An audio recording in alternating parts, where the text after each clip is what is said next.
Assalamualaikum warahmatullahi wabarakatuh. Good morning to all teaching team of Concept Ankle Foot Orthosis and Foot Orthosis courses. We are from Group 8. Today we are going presentation our journal. The title of our journal is Physical Characterization of Material for the Development of Orthopedic Orthosis for Diabetic Foot. Next slide. The member of group is Ashraf Afif, Aziza Azhara Salman, Octavianus Tegar, Sarah Efrisia, and Zaw Aprilani. Next slide. This is our contribution for presentation today. Next slide. And the first topic is background and overview. A. Study citation. The title Physical Characterization of Material for the Development of Orthopedic Orthosis for Diabetic Foot. Year of publication April 29, 222. Level Q2. Purpose or background. Based on the information, the background of the journal include diabetes mellitus is a chronic disease. The use of orthopedic orthosis can prevent pathological change in the diabetic foot. Material suitable for producing orthosis. C. Study objective. The objective of this study was to characterize material used for producing orthopedic orthosis. And D. Historical context. The historical context of the journal include diabetes prevalence, complication of diabetes, orthopedic orthosis development. And the next slide will be presented by Ashraf Afif. Ashraf Afif, time is yours. Okay, thank you, Zahwa. The next is material. Material is silicone, EVA pod, foam podadur, latex of EVA, latex rubber, and next, study design. Study design in journal is quantitative. In this journal, various tests are tested, such as and others. And next, method in journal. First method is tensile testing. Method is technique use a method of fueling the material until it is stopped. Next method is short hardness test. This is pressurizing the material. Next method is density testing pygnometry test. Method is measure the volume of gas displaced by the sample. Okay, next method is liquid immersion test. Liquid immersion test is technique that dips the material into a liquid. And next method is scanning electron microscopy. Method check the surface of the material by using electro. And next method is water absorption. Method is measuring the wet mass of the material that has been dipped in the water. Okay, next method is X-ray diffraction test. X-ray diffraction test is technique using X-ray rays to determine the crystal in the material. And next method is thermogravimetry test. Method technique that use thermal to heat material and see the material resistant to heat. And last method is statistical analysis. This is compare and record all material with the tests that have been carried out. Okay, the next slide present by Sarah. To Sarah, time is yours.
Okay, thank you, Sarah.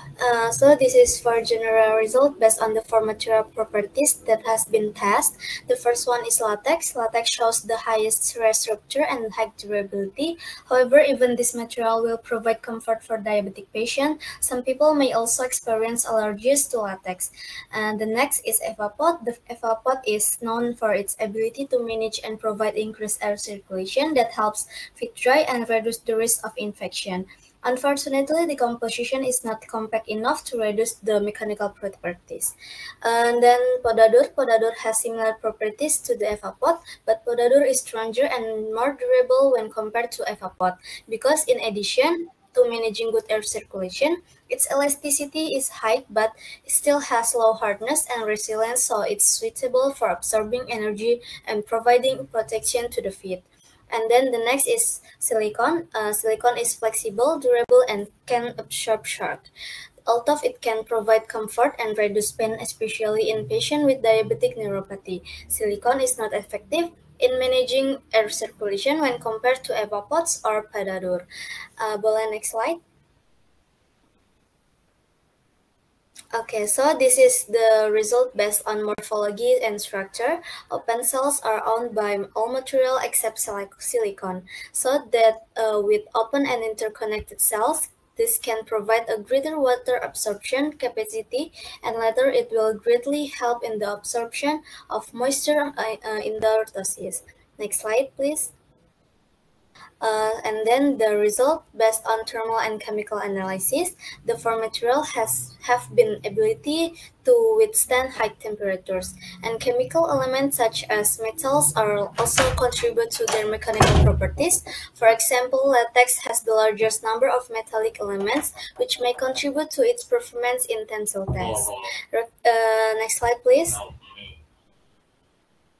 So this is the recommendation of materials. After all tests were conducted on all four materials, Podadur was a good material and had excellent potential to produce orthosis when compared to the other three materials. Podadur is recommended as material used for orthopedic orthosis for diabetic because of its high elasticity that reduces the risk of wounds.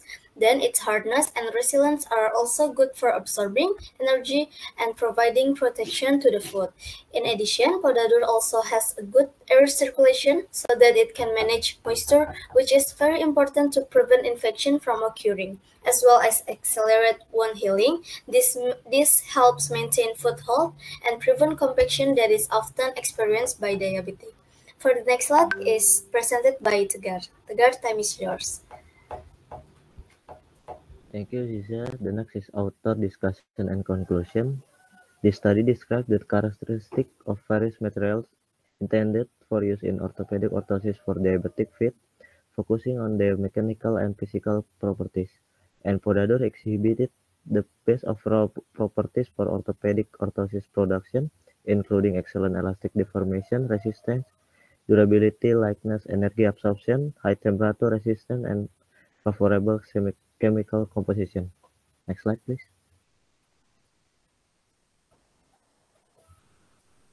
Next is personal discussion and conclusion. This study has highlighted the complex balance between comfort and support in material selection or for orthopedic orthosis, and it also provides valuable insight into material properties and their potential impact on diabetic foot care, underscoring the importance of ongoing research and patient-centered design.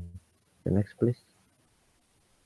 The next application of patient care, the first material selection, the second enhance patient comfort and function, the third prevention of foot complication, the fourth implementation of clinical practice, the fifth integration with treatment and plans, the sixth ongoing implementation and feedback.